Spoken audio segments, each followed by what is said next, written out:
I think that there's a special place in hell for some of these new real estate coaches. They're absolute bottom of the barrel manipulators, and they're taking advantage of folks that are either young or tight on cash and desperate. Let's dive right in.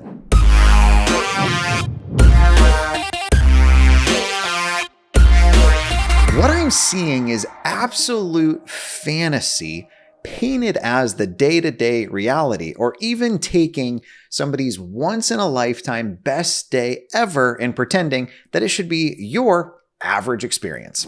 Chances are, if you're on Instagram or TikTok or Facebook, you see a lot of the real estate content that I see, with things like how I make $20,000 a day, and this should totally be illegal, and all I do is lowball homeowners off Zillow, and it's so easy, just go here and pay me. While it's totally possible to make $20,000 on a real estate transaction, the fact of the matter is the average individual is not doing a deal a day. To do 365 deals a year, you would be in the top 1 or top 1 of the 1% of real estate investing outfits out there. That is a full-fledged, legitimate business with acquisitions managers and staff and accounting and overhead and payroll. It's not just flicking out offers to people on Zillow hoping that they take a lowball option. I've got the stories that I could spin into downright lies. We found a deal off of Facebook Marketplace. I netted $175,000 in profit without any of my own capital. That sounds really good. That sounds really sexy. It would probably help me grow my companies, and shoot, would probably even enroll some folks into our group CCF, but it's not real. The fact of the matter is that deal we found off Facebook was found by one of my employees that was on payroll at $40,000 to $50,000 a year. The fact of the matter is, in order to take that deal down, I had to raise almost $600,000 in cash that I was personally liable for, making payments on monthly, not to mention dealing things with like construction overages, utility costs, and things of that nature. I could retroactively paint the picture of like, I made $175K and it didn't actually cost me anything. But that's not realistic. The average person seeing that content isn't going to be able to pull that off. The average person doesn't have folks that are just going to wire them $600,000 because they've been at this for 10 years.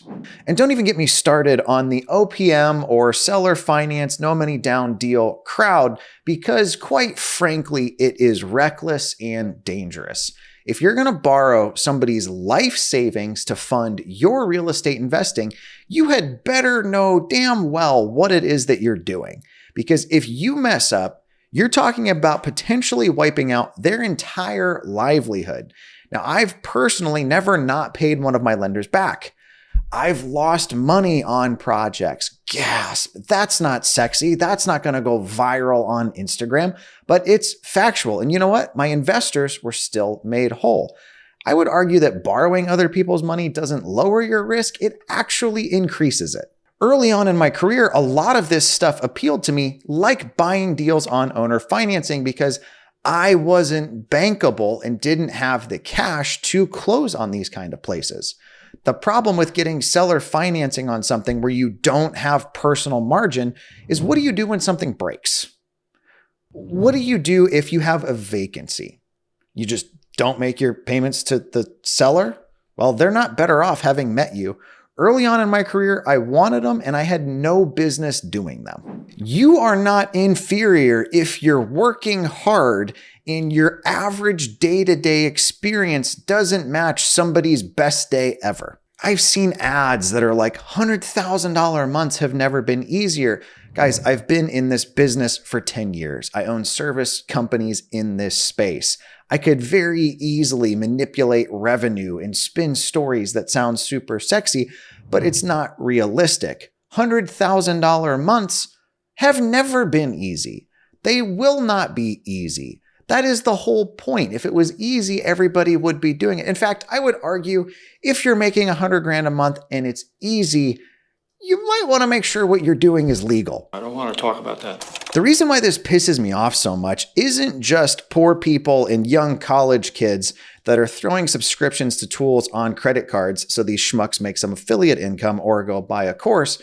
The unaddressed fact here is the wild collateral damage that these guys are causing, and by extension, their students and their students' students end up causing. I just had a woman reach out to our office who was trying to sell her dad's house in order to pay for his retirement nursing care type stuff. She ended up going with another offer because it was higher than us. We kindly explained what wholesaling was, the difference between a done deal and fantasy. They offered her some monopoly money, and guess what? They didn't close. Not only that, they didn't put down earnest money, and they kept pushing off putting down earnest money because, quote, their brother died.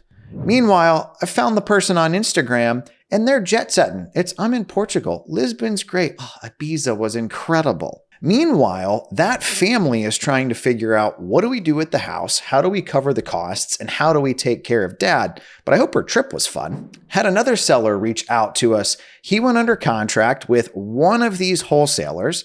They didn't close, but guess what did? The bank, when they foreclosed on the house.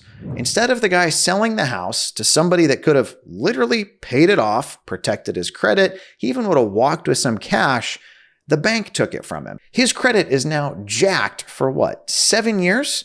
Because somebody lied, because a liar told them to lie so they could lie their way into some come on, guys, this is ridiculous. We had another fun one where a wholesaler was under contract to purchase the property, kept extending, dragging it out, didn't close, and county actually bulldozed the seller's house and sent them the bill. He went from, I have a house that needs a lot of work that an investor could buy and fix up, and it could be a home for somebody in our community, to here's a bill from county, and by the way, you no longer have a house on your dirt. If you're seeing wild claims like this, realize they're probably violating some federal laws. There are actual regulations about what you can and can't say, especially when it comes to make money businesses on the internet. But you are most likely the product. I have yet to see somebody putting out this sort of content that isn't pushing affiliate links. An affiliate link is when you go sign up for a product or tool and they get paid a percentage of the revenue for that sign up. Spoiler alert, the FTC says it's illegal to give somebody an affiliate link without telling them it's an affiliate link. That's why on our YouTube, I'll be like, hey, this is an affiliate link. If you want to support the channel, go use it. If not, go check them out. It's a tool that we pay for. There's a legal way to do this, and there's an illegal way to do it. There's also the possibility that they're selling courses or memberships, or they run a mastermind group, which I really don't have an issue with if they're teaching people how to do things the right way. My wife recently wanted to learn how to bake better sourdough bread. By the way, big fan of homemade sourdough bread. So what did she do? She went and bought a course from a sourdough influencer that she follows and likes. And guess what? The bread turned out better. The problem with a lot of these coaches is you buy their thing and you get no results, or their thing just sucks. Real estate investing has not and never will be easy, risk-free, just totally passive. You can do it with no skill, no credit, no capital, no effort. That's just not how this works. It is investing in an expensive asset class. The problem is anytime you have the ability to make money, the fraudsters come out of the woodwork. If what somebody is telling you sounds too good to be true or unrealistic, like I make $20,000 a day, it probably is. You need to guard your own heart and mind and be careful about what content you're taking in. I promise you, if you chase fast cash, fast consequences are going to follow it. I'm going to give you just 2 legal alternatives. 1, get your real estate license, find people that want to sell and help them do it. 2, find somebody like me that operates in your market. They can show you actual addresses that they've bought. Ask them what they want and go find those properties for them. You can do this through something like reverse wholesaling, getting your real estate license and selling them deals, or even having them put you on payroll as an acquisitions manager. There's nothing wrong with buying low and selling high, but there's a lot wrong with pretending we can buy something that we really can't buy, hoping we can find somebody else to buy it, pulling on the human beings whose time we've now wasted and whose lives we've potentially damaged moving forward. You know, like a liar. Early on, one of my mentors told me something that I have just found to be true, and that's real estate is get rich, but it is get rich slow. I would argue if you mess it up, it's also go bankrupt fast or go bankrupt slow. The longer I'm in real estate, the more I honestly respect it and realize just how complex what we do truly is. If you haven't already, be sure to like and subscribe. That helps get this content in front of more unsuspecting people that need to see it. Thanks for taking the time to hang out with me today. My name is Ryan Dossey. Talk to y'all soon.